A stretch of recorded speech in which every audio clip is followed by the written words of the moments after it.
Hey everyone, welcome back. The Critics' Choice Award shortlists for the below the line categories have been announced. They were announced a little while ago. I'm filming in the dark right now, so you'll have to bear with that. But we did get shortlists for, like I said, the below the line categories, which include best casting and ensemble, cinematography, costume design, editing, hair and makeup, production design, score, song, sound, stunt design, and visual effects. Notice that there are 3 new categories this year, which is pretty cool, which is casting and ensemble, score, and sounds. Now, we're not going to waste any time. We're just going to dive into these new shortlists. Now, this isn't a reaction. I've already seen them, but I'm just going to say what's been announced and dive through what I think of them. Best casting and ensemble, we've got A House of Dynamite, Hamnet, J. Kelly, The Long Walk, Marty Supreme, with No Other Choice, One Battle After Another, The Plague, Rental Family, The Secret Agent, Sinners, and Wicked for Good. Now, these seem pretty normal to me, choosing huge ensembles and casts in films which have great acting in them. I think The Long Walk, for me, is one of the surprises that are getting shortlisted. But the performances are really good in The Long Walk, and I really like that this is here. And seeing Sinners, Hamnet, Mighty Supreme, One Battle After Another, and Wicked were ones I fully expected to be here. And I really like seeing No Other Choice and The Secret Agent here as well. I really like those films getting in. But No Sentimental Value is sort of the shocking one to me. I feel like it should be eligible for this. We see Sentimental Value pop up in other categories, and with potentially 3 nominations on its way in acting categories, in supporting actor and 2 in supporting actress, it not getting a casting and ensemble shortlist mention is a little bit odd to me. A House of Dynamite, J. Kelly, and Rental Family also makes sense, but I feel like Wake Up Dead Man not appearing here. It's also one where you could argue it should be here. I'd probably put Wake Up Dead Man over A House of Dynamite if it was me voting, but I see why A House of Dynamite's here. It's a big cast, it's quite a well acted film. Plague, I've never heard of, I'm not going to lie, but congratulations to that film, and I would have loved for The Testament of Anne Lee to have appeared here, but I can't win all the time. I'm going to say that quite a lot for Anne Lee, so yeah. Best cinematography, we have 28 Years Later, F1, Frankenstein, Hamnet, J. Kelly, Mighty Supreme, No Other Choice, Nouvelle Vague, One Battle After Another, The Plague, Sinners, and Train Dreams. Me, this is a very strong category. The best looking films are here, and the best cinematography of the year is here. I don't think anything is really snubbed, potentially, other than Begonia.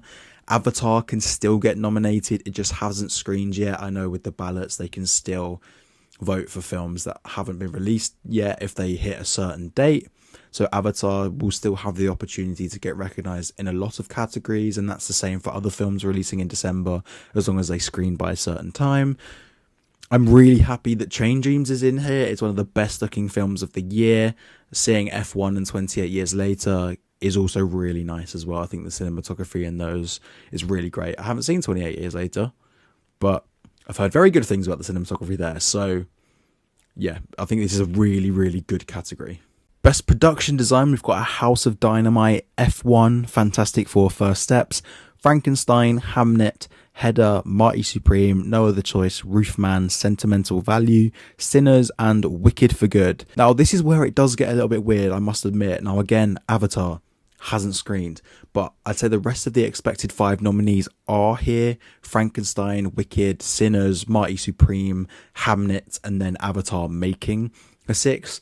That's not the odd bit. The odd bit is excluding The Testament of Anne Lee, One Battle After Another, Begonia, Wake Up Dead Man from production design. It feels like they should be here. Nothing in production design really stood out to me for A House of Dynamite or Roofman. Now, don't get me wrong, I'm very happy that Roofman is acknowledged somewhere. It's a very fun film. It's a very good film. For sure, watch it if you haven't. But over the films I just mentioned, I'm not too sure. And the first time I saw this list, this is where I realised that F1 and A House of Dynamite are going to perform really well in the tech shortlists. Now, F1, I understand it deserves it. It's a very good technical film. It's very good in its craft as well. A House of Dynamite is as well. It feels like some of these shortlist entries I'm not too sure about. I think there are other films that can get into these over A House of Dynamite. I'm acting like a bad film. It's not a bad film in my opinion. Technically, I think there are other films that can get in over it. I'm very happy that Sentimental Value is finally in here somewhere, getting some recognition in the tech categories at least. And the Fantastic Four First Steps, I'm also very chuffed about. I really like the production design there, giving it that 60s feel, and I'm so happy Somewhere is giving it credit for a category other than visual effects, which I feel like some award ceremonies, they don't really want to do with superhero films, so I really like that. For best editing, we have A House of Dynamite, F1, Frankenstein, Hamnet, It Was Just an Accident, Marty Supreme, No Other Choice, One Battle After Another, The Perfect Neighbor, Sinners, Wake Up Dead Man, and Weapons. Wake Up Dead Man finally shows up somewhere, which is pretty good, but this category does feel normal to me. The most likely nominees are here: One Battle After Another, Sinners, Mighty Supreme, Hamnet, F1, Wicked for Good, No Other Choice. I'd say they're for me like the top 7, and I say 7 because that 6th slot, I'm kind of trying to decide what's going in there. I think it's a little tricky to try and decide what is the last film that gets in. I think it's a bit of a fight. I didn't expect Weapons to show up on this shortlist. I'd say same for The Perfect Neighbor. I haven't seen The Perfect Neighbor, so I don't really know what the editing is like. But it's really good that a documentary is showing up in a category other than Best Documentary. I really like that. I really like It Was Just an Accident showing up here as well, showing up for the first time. I really like that a lot. And this category as a whole, again, proves how much the Critics' Choice really like A House of Dynamite, it getting in for editing as well. Now, I didn't mind the editing in A House of Dynamite, but this is proving that A House of Dynamite, there's a chance it may overperform nominations-wise. For Best Costume Design, we have The Fantastic Four First Steps, Frankenstein, Hamnet, Hedda, Kiss of a Spider-Woman, Mighty Supreme, One Battle After Another, The Secret Agent, Sinners, Song Sung Blue, The Testament of Anne Lee, and Wicked for Good. This might just be my favourite category of the whole shortlist. Now, not just because The Testament of Anne Lee is here, but it feels like everything which needs to be here is, I'd say, like the top 9 or 10 in the category is shortlisted. I'm a massive fan of that, and I'm even more of a fan of The Secret Agent finally showing up, and The Fantastic Four First Steps again showing up. I really like the costume design.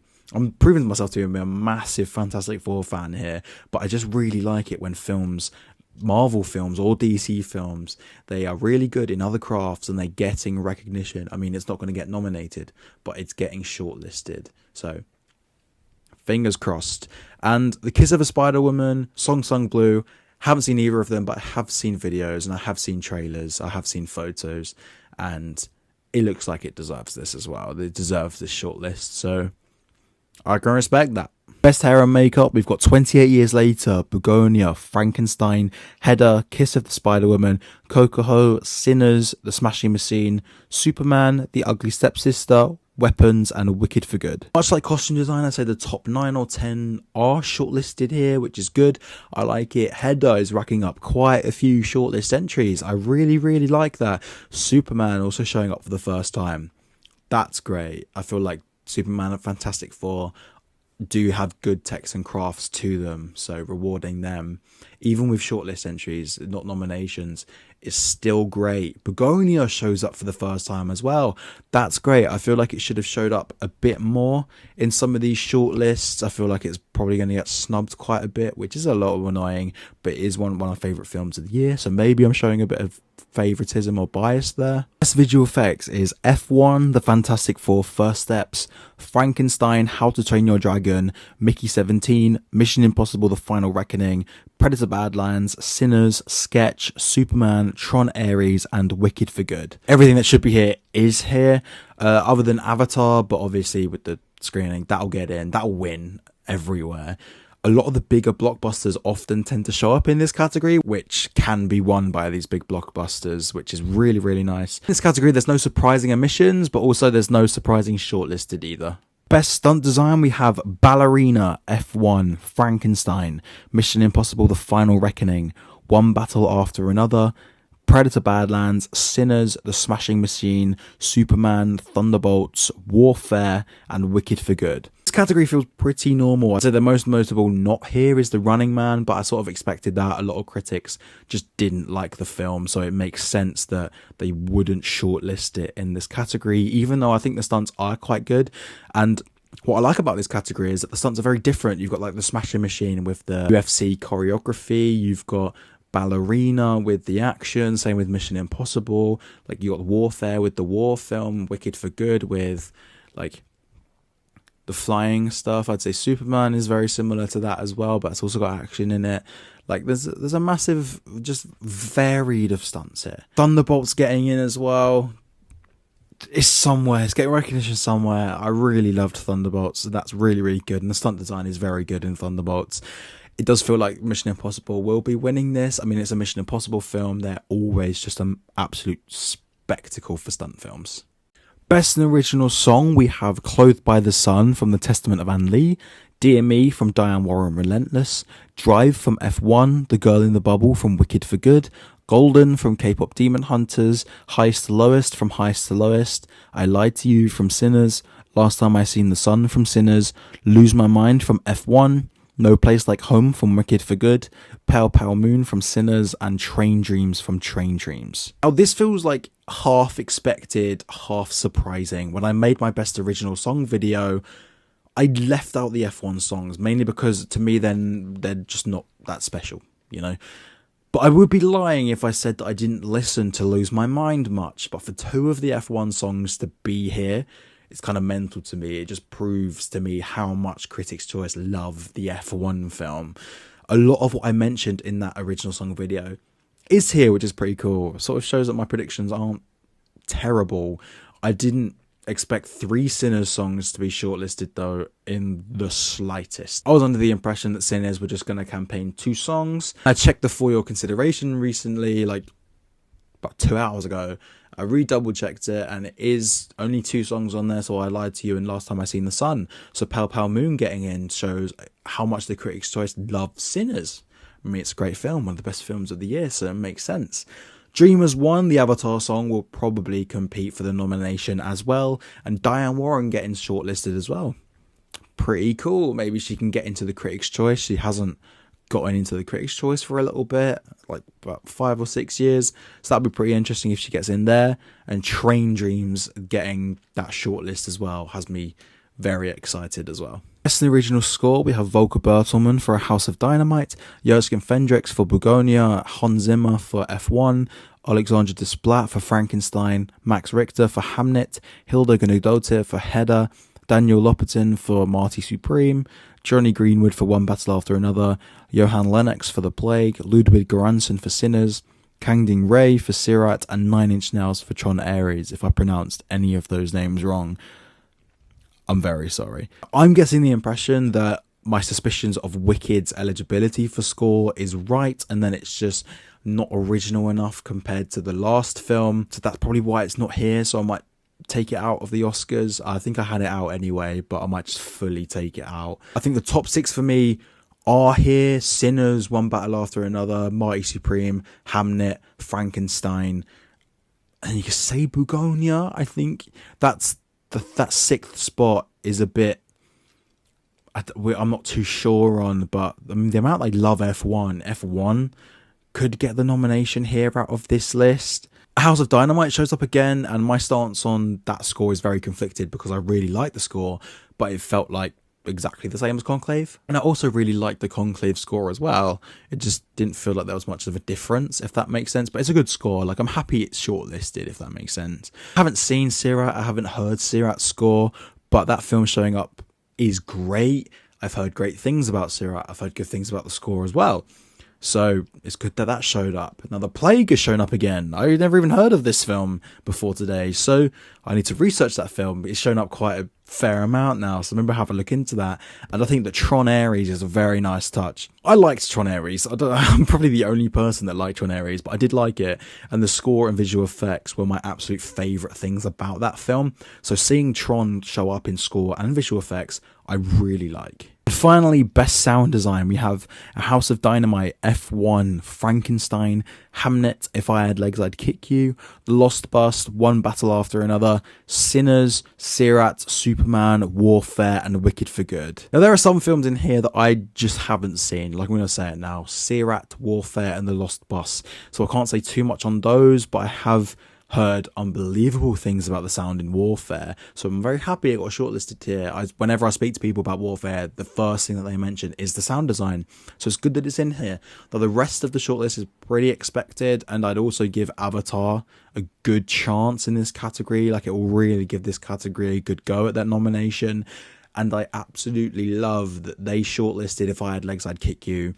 I loved the sound design in the film. It's like the most prominent thing in the film other than Rose Byrne's performance. I'm desperate for this film to do as best as it can. I loved this film so much. Rose Byrne's performance, I really enjoyed. And I feel like if this film can get in anywhere it can, get nominations or shortlists anywhere it can, then hopefully that will help Rose Byrne's chance at getting nominated in Best Actress. But yeah, I'm just really happy that I got shortlisted here. Just some final thoughts on the shortlist. There are some films here which have done extremely well. Sinners has done unbelievably well. They got in every shortlist. It actually got 13. I didn't expect 13. I didn't expect 3 songs. I expected 2, so I guess I expected 12.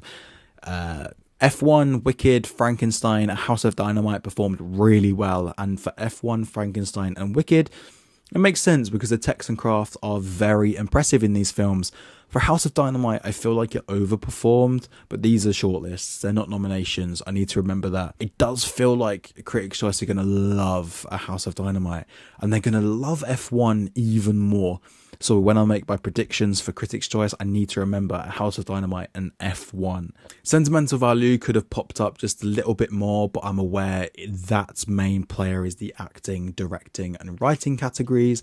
So we'll find out in December how well that does at nominations. Seeing other international films like No Other Choice, which did really well here. Sirat, It Was Just an Accident. The Secret Agent was really good. Other big Best Picture players other than Sinners, Wicked, and Frankenstein did what they needed to do here. One Battle After Another, Marty Supreme, and Hamnet, they got where they needed to. I feel like they'll also get the nominations where they need to. And One Battle After Another, Mighty Supreme, Hamnet, and Sinners, I feel like are going to be sort of the top 4 best films of the year, or a lot of people are going to have quite a few of those in their best films of the year, so that all of that just makes sense. And a little personal one, I love the love for the Fantastic Four, The First Steps here. I'm a big fan of the Fantastic Four, so seeing them pop up wherever they can will always make me happy. I'm aware the actual nominations it will get are probably really low, probably only visual effects, but just seeing it on shortlists just makes me happy. I would say Begonia and Wake Up Dead Man underperformed here, and I'm very tempted. I think I will put F1 over Begonia in Best Picture for Critics' Choice. Begonia will get some acting nominations, which F1 won't get. Emma Stone will nearly guaranteed nominated.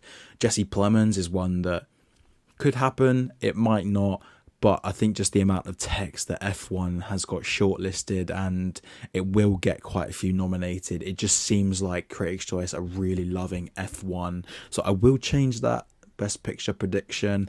And I'm really intrigued to see where Avatar slots into everything, into a bunch of categories, because Avatar, as we all know, is a very technically brilliant film. So I feel like it will pop up in loads of places. There we have it. There's a short little run through of the shortlists in the below the line categories at Critics' Choice.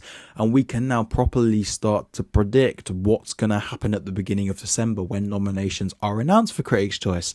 Stay tuned for predictions and reactions to these nominations at Critics' Choice. And the same goes for the Globes, BAFTA, and the Guilds, SAG, WGA, PGA, and of course the Oscars. Now, being in the UK, I think reacting to Critics' Choice and the Globes and some of these guilds is going to be quite hard. I know recently, or in recent times, we haven't been able to even access Critics' Choice and the Globes. We might be able to now, and there might be ways to do it, but I'll try and figure out how to do reactions to those. BAFTA is really easy. British. I know BAFTA is after the Oscars, but if you enjoyed the video, please like and subscribe. It will be much appreciated. What did you think of the Critics' Choice shortlists? And I'll see you in the next.